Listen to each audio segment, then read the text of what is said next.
Yapımı doğal botoks kremi. Ne yapıyoruz?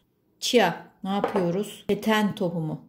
Bu iki malzemeyle evde doğal botoks kremini yapıyoruz. Artık pahalı kremlere para vermiyoruz. Cildimizi geriyor, sıkılaştırıyor, lekelerden, ince çizgilerden kurtarıyoruz. Buyurun nasıl yaptık? Neler ekledik?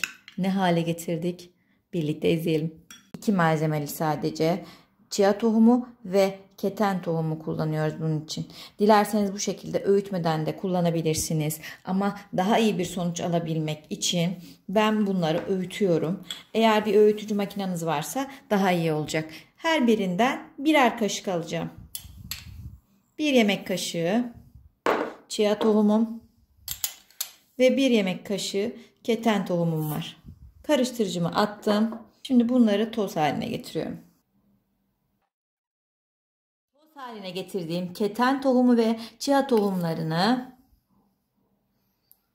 küçük bir tavaya, cezveye artık nasıl uygun bulursanız aktarıyorum. Ve buna bir çay bardağı su ekliyorum.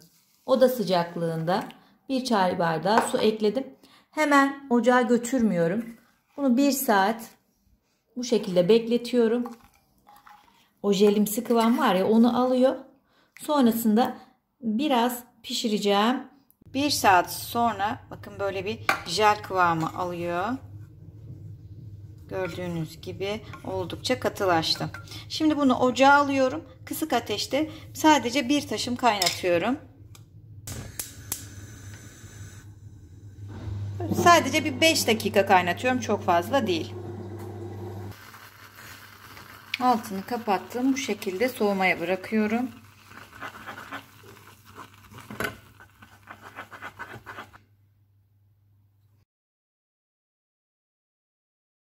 Tamamen soğumasını beklemiyoruz arkadaşlar. Ilıdıktan sonra, yoksa iyice katılaşacaktır ve özünü alamayacaksınız. Donacak.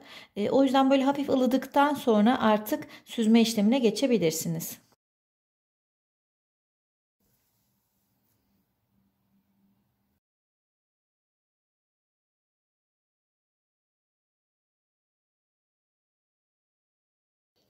Yani daha pürüzsüz bir kıvam elde etmek istiyorsanız, tanelerin kaçmadığı, daha az yorulmak istiyorsanız bir tülbent, kalın telli bir tülbent, böyle bir eski bir bez parçası kullanın. İnce telli olan, ince dokudaki tülbentlerden kaçıyor çünkü arkadaşlar. 2 kere uğraşmak zorunda kalıyorsunuz. Süzgeçle biraz daha uğraştırıyor. O yüzden böyle bir yöntem tercih ederseniz tek aşamalı yapmış olursunuz.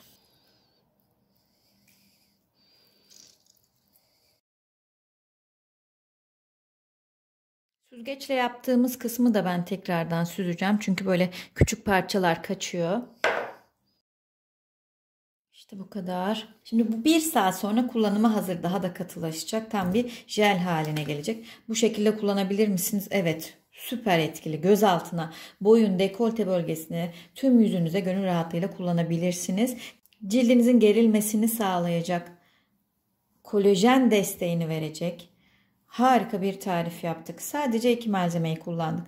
Peki bunu doğal botoks kremi, kırışıklık giderici, leke önleyici, çok daha etkili, süper bir hale getirelim der misiniz? Evet, yapalım o halde. Ne yapalım? Aloe vera jel kullanalım. 1 kaşık aloe vera jeli. Bunun böyle sıvı göründüğüne bakmayın. 1 saat sonra müthiş bir krem olacak. Gliserin. Yarım kaşık gliserin ekliyorum. Lekelerimi siliyorum. Çok daha parlak bir cilde kavuşuyorum. Bitti mi? Hayır. Bu şekilde de süper. Ama ben buna özellikle egzema, sedef ve güneş yanığı sorunları olanlar için kudret narı yağı, cilt renginde dengesizlik olanlar için çok etkili bir yağ. Yarım tatlı kaşığından biraz daha az kudret narı yağı ekledim.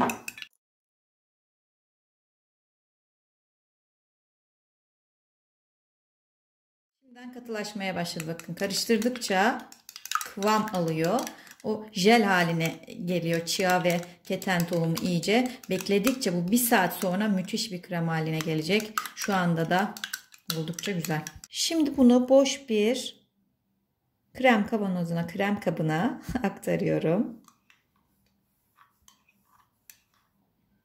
Verdiğim ölçülerle de yaparsanız tam böyle bir kabı dolduruyor. Süper olmadı mı?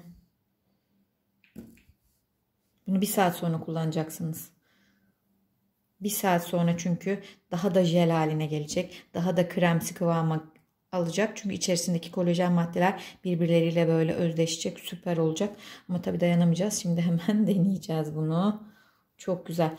Peki haftada kaç gün? İstediğiniz her gün, her saat, ama özellikle kremler akşam temiz, yıkanmış, güzel temizlenmiş, arınmış cilde yapılırsa çok daha etkili olur. Akşam cildimizi temizliyoruz. Bunu bir güzel sürüyoruz. Sabaha kadar kalıyor. Zaten emilimi falan şahane bir krem. Yıkamak istemeyeceksiniz, ondan eminim. İşte bu kadar. Şimdi ben bunu yüzüme de sürüyorum. Hepinize de tavsiye ediyorum. Lütfen siz de özellikle eklediğim yağlardan kullanırsanız çok daha güzel olacaktır.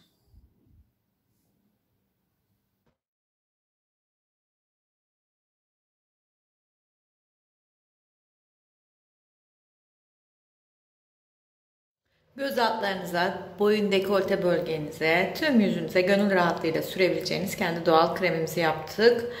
Krem birkaç dakika içerisinde cildiniz tarafından çok güzel bir şekilde emiliyor ve o zaman diyorsunuz ki evet, iyi ki de yapmışım bu kremi, gerçekten çok etkili. Siz de güzel günlerde kullanırsınız umarım. Hoşça kalın.